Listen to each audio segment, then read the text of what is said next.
Député d'Acadie pour 19 minutes 36, s'il vous plaît. Oui, merci, merci, M. le Président. Alors, on va continuer avec le numérique.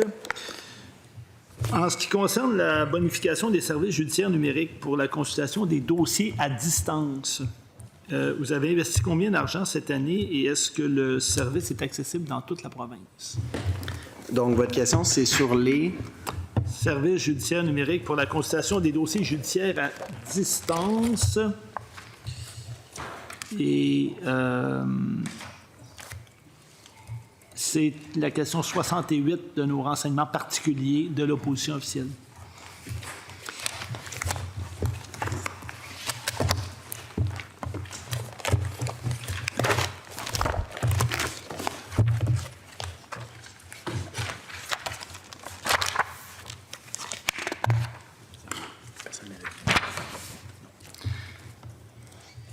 Donc, votre question 68. Oui, alors donc, combien vous avez investi d'argent? Est-ce que c'est accessible dans toute la province? Et est-ce que vous avez des statistiques sur le taux d'utilisation du service?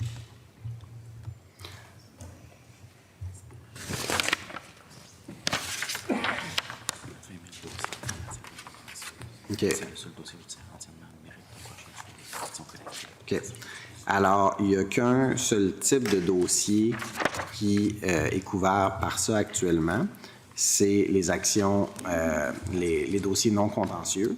Donc, il y a 20 000 dossiers qui ont été, qui ont utilisé cette plateforme-là.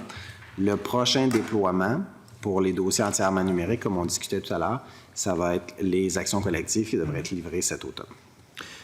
Puis, ceux qui peuvent y accéder, c'est les notaires et les avocats. OK. Et est-ce que vous faites une vérification de la satisfaction de l'utilisation auprès de la clientèle? Puis une fois que c'est livré, dessus, il recueille les comptes.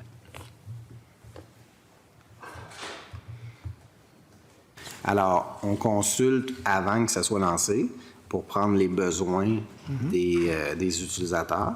Puis un coup que le projet est lancé, bien, par la suite, on récolte les commentaires sur qu'est-ce qui fonctionne bien, qu'est-ce qui ne fonctionne pas bien, puis qu'est-ce qui doit être ajusté, puis on ajuste notre offre de service. Très bien. Merci. Quels sont les investissements que vous avez effectués en 2024 et 2025 pour adapter les salles d'audience au témoignage à distance dans les districts qui comportent des régions notamment éloignées? Bien, en fait, souvent, il y a des investissements qui sont faits pour le télétémoignage, notamment quand on déploie le tribunal spécialisé. Donc, on ajuste les salles ou on crée une salle parce que parfois, dans certains tribunaux, il n'y avait pas de salle désignée, pardon, dans certains palais de justice, il n'y avait pas de salle désignée pour la salle de télétémoignage. Parfois, la visio était sur roulette puis elle déplaçait. Alors, ce qu'on essaye de faire, c'est, dans chacun des palais de justice, d'avoir véritablement une salle adaptée au télétémoignage.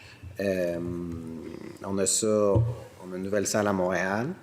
On a rajouté une salle à Montréal en termes de visio. Puis on essaye, dans les palais de justice, avec le tribunal spécialisé, d'avoir un coin qui est destiné aux personnes victimes. Exemple, je regarde M. le président de la commission, à Sherbrooke, on est en train de faire les travaux, justement. Puis à Sherbrooke, si vous vous rappelez bien, la salle des victimes, vous montiez, puis c'était au fond, à gauche, complètement. Vous deviez passer 3 salles d'audience. Puis c'était un peu comme une souricière. Alors là, désormais, on a descendu d'un étage. On a pris une partie de la bibliothèque du CAIJ, la salle également d'audience. Puis là, il va y avoir la salle de télétémoignage face à la salle, à côté des sanitaires. Merci. Parce que ça aussi, on est un bloc de sanitaires. Monsieur le Président. Si on continue avec l'info nuagique, parce que vous avez parlé en matière criminelle et pénale, est-ce que vous avez prévu des mécanismes pour les personnes qui se représentent seules et pour les détenus? Oui.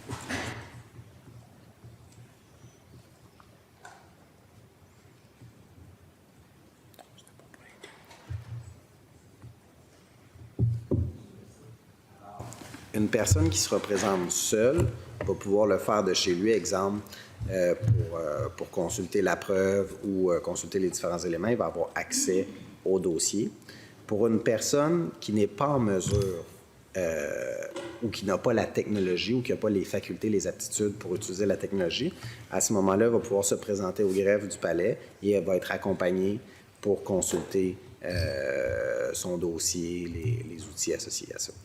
Et pour les détenus, qu'est-ce que vous allez faire? Et pour Les détenus, ceux qui sont en détention, qui comparaissent, mais détenus ou qui demeurent détenus pendant les procédures.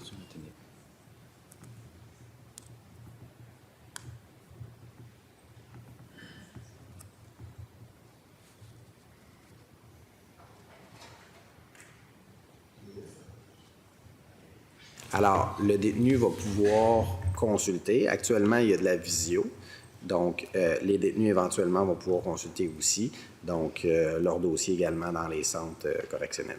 Donc, je comprends que vous allez avoir des ordinateurs ou des stations dans les centres de détention pour leur permettre d'étudier la preuve.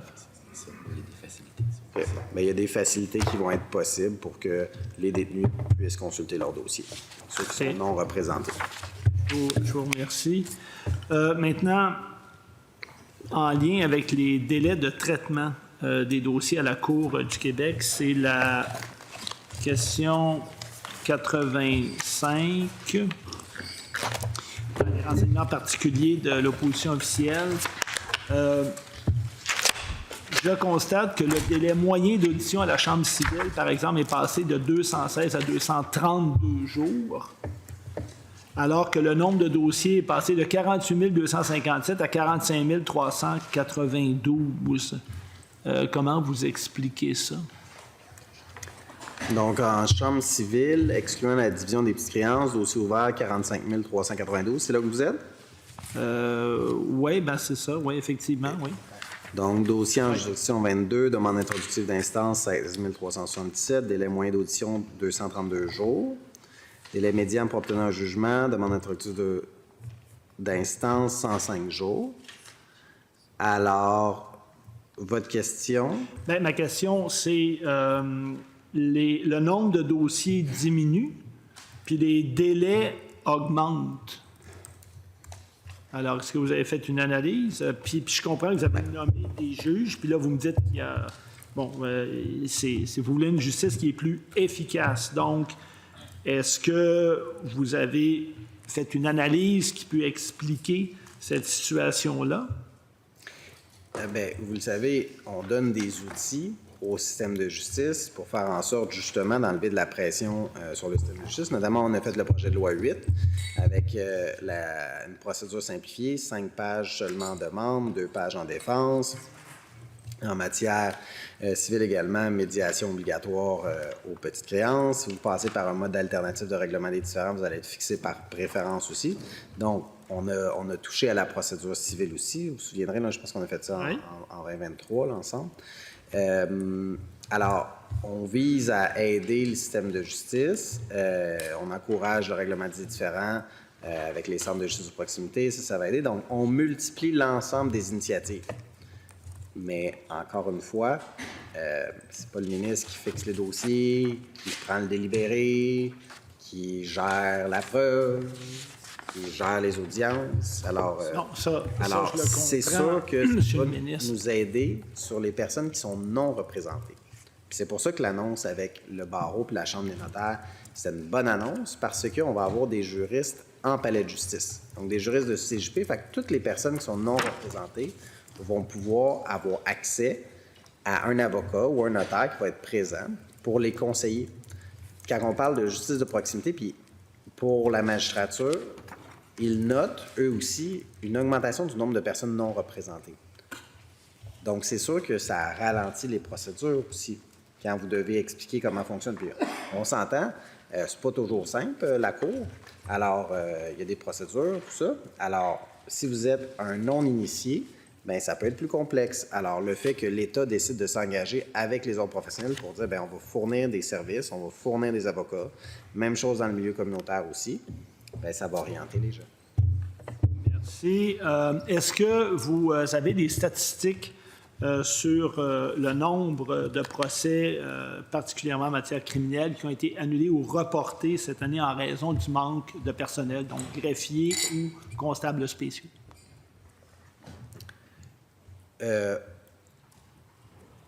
On va vérifier, mais je ne crois pas avoir cette donnée-là parce que c'est bien relatif, le manque de constables spéciaux. Parce que c'est le ministère de la Sécurité publique qui est responsable des constables spéciaux.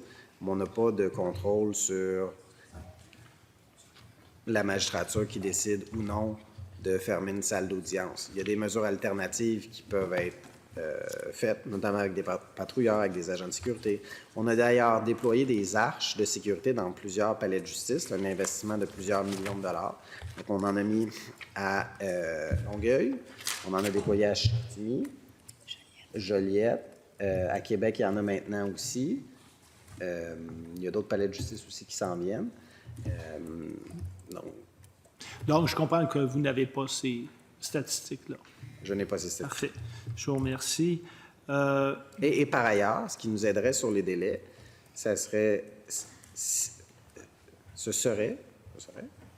si le fédéral comblait les postes qui restent à combler à la Cour. Monsieur le Président, ma question est en lien avec le nombre de greffiers, puis ça, c'est des employés du ministère de la Justice. Alors, on va laisser le fédéral où il est, si vous me permettez, Monsieur le Président. Donc, maintenant, si on Mais ça ira regarde... encore plus rapidement, Monsieur le Président, quand on va participer au processus de sélection. Monsieur le député d'Acadie, s'il vous plaît. Merci, Monsieur le Président. Dans les renseignements particuliers, la question 71, relativement... Il n'y a pas eu de report à cause d'employés du MGQ cette année. Très bien, merci. Donc, dans les renseignements particuliers, question 71, en lien avec rebâtir la confiance, est-ce que c'est exact si je vous dis que vous avez cette année réalisé 7 nouvelles recommandations du rapport rebâtir?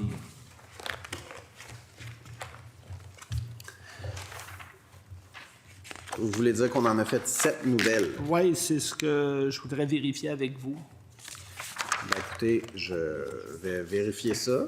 On en a fait beaucoup, des recommandations. Alors, la comptabilité du ministère va nous informer de cela. On est rendu à combien?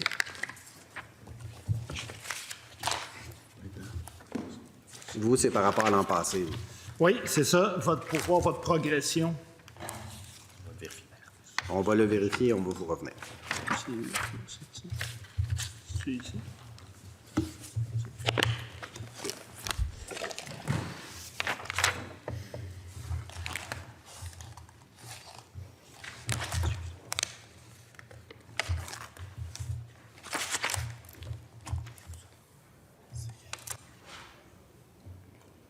Alors, Monsieur le député d'Acadie.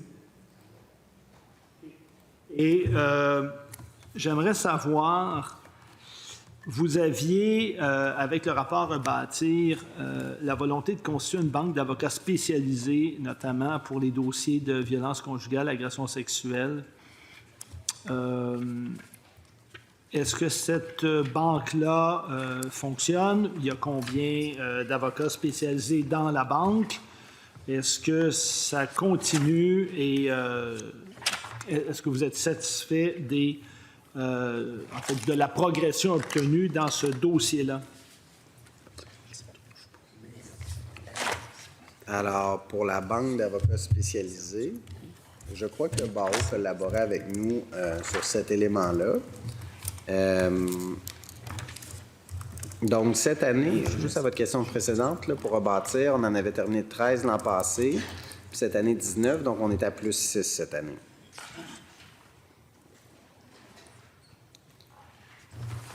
Donc, est-ce que vous aviez terminé? Parce que j'ai cru comprendre que cette mesure-là, la mesure 30, donc constituer la banque d'avocats spécialisés, était complétée, mais dans les réponses qu'on a obtenues cette année, elle serait en cours.